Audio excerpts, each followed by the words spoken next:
In today's video, we're going to be talking about toxic people and how to know if you're dating one. So I have 5 ways that I've thought about that really indicate someone is poisonous for your life. The first one, in an argument, they look to inflict damage, not solve problems. I always think that one of the defining factors of a successful relationship is when 2 people come together to solve problems, not to argue. That doesn't mean they never argue. It just means that when they do talk about things, they're always trying to problem solve and trying to figure out what's the best solution. When you date a toxic person, generally speaking, they try to inflict damage. They're not trying to solve problems, they're trying to protect themselves. I always think about it like scorpion mode. You get near a scorpion, it gets afraid and it stings you. And you'll also find, by the way, that when you're doing something that makes them feel insecure, let's say you're going out in the evening and it's something that maybe they're not invited to, maybe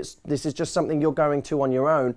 If they're feeling insecure about it, they won't come to you with that vulnerability. Instead, they'll make it a fight and then go to one-upmanship or revenge. So now they'll go out, but it will be about one-upping you, doing something that will make you even more jealous than they feel right now. Again, it's about inflicting damage, not about solving problems. Number 2, they treat everything like it's an attack.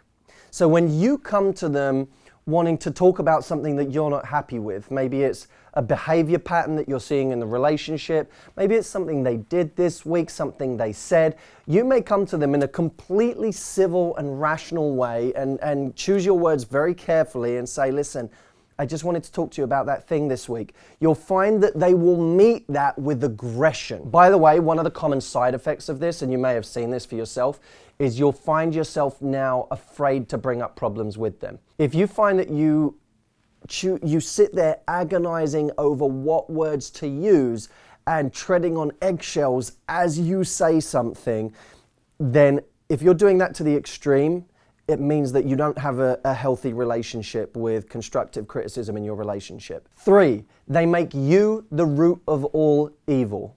So whenever there's a problem, whenever there's something going wrong, they will always make it about you and your problems and what you're doing wrong and why you don't understand it. So now, instead of admitting that something is actually their fault, that they need to change something, they'll make you the problem. They'll convince you that the problem is coming from you. And this is one of the really insidious parts of dating a toxic person, is that they become very good manipulators.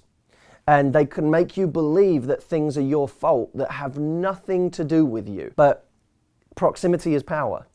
So whoever you spend the most time around in your life, you will find that they will have an effect on your belief system that you don't even give them credit for. I don't care how strong your frame of reference is. I don't care how strong your confidence is.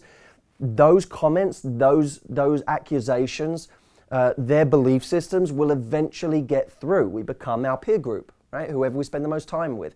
And your ultimate peer group is the person that you date because you spend the most time around that person. So remember that proximity is power. And if you let someone too close and they keep affecting you and telling you that things are your fault, even when they're not, you'll begin to believe that and it will erode your confidence over time. Number 4, they'll show you the most love when you're hurt.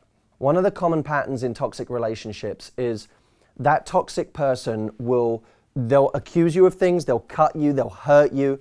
And when you're on your knees, crying, begging, when in that moment where you're at your lowest ebb and they realize that they've been able to break you, then they'll switch.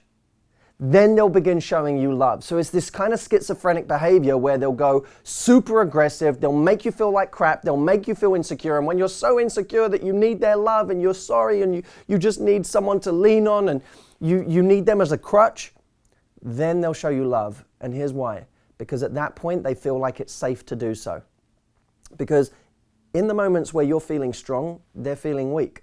Which brings me on to point number 5. They get uncomfortable with your success. You'll find that a toxic person will belittle your ambitions, will make you feel unworthy even when you're doing well. When you do well and you have an achievement, they won't celebrate it with you and get excited with you. They'll brush it off, they'll change the subject relatively quickly, or they'll find a problem with it. You come home saying you got a promotion and they'll say, well, won't that now be a lot more work? They'll actually try and denigrate whatever it is you've achieved because they prefer you when you're weak. When things are going wrong, when you get fired, you'll get lots of love from this person. But when you get that pay rise, or when you go and start that new business, or when you do anything that could threaten them and the relationship because they perceive you to be pulling away from them or getting stronger or needing them less, all of a sudden they get vicious or they just get detached. Because there are two ways people go. Some people get aggressive and vicious and say, you don't care about me anymore. They go down that road. You're doing all of these things now. You don't care anymore. They try and make you feel guilty.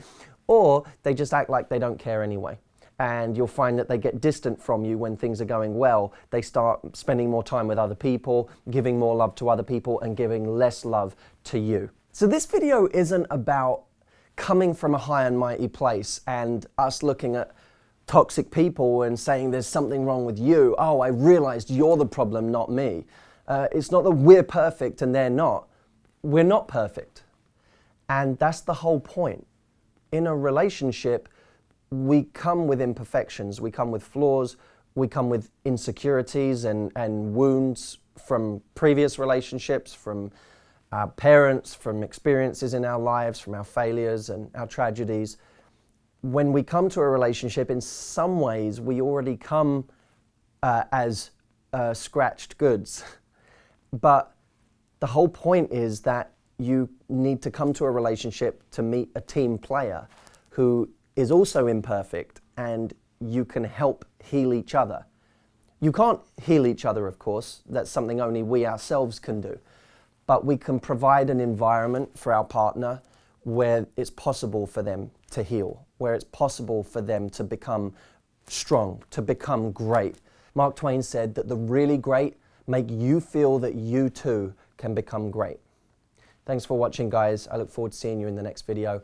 Leave a comment. Let me know what you thought of this. I'd love to hear about a situation where you know that you need to remove yourself from a situation like this, or you need to deal with it differently. And by the way, you'll find that this video doesn't just apply to someone you're dating. It also applies to colleagues, bosses, friends, family. These are rules that can apply across the board in our relationships in life. And they're very important to have a check on. So appreciate you being here. Love you. I'll see you soon.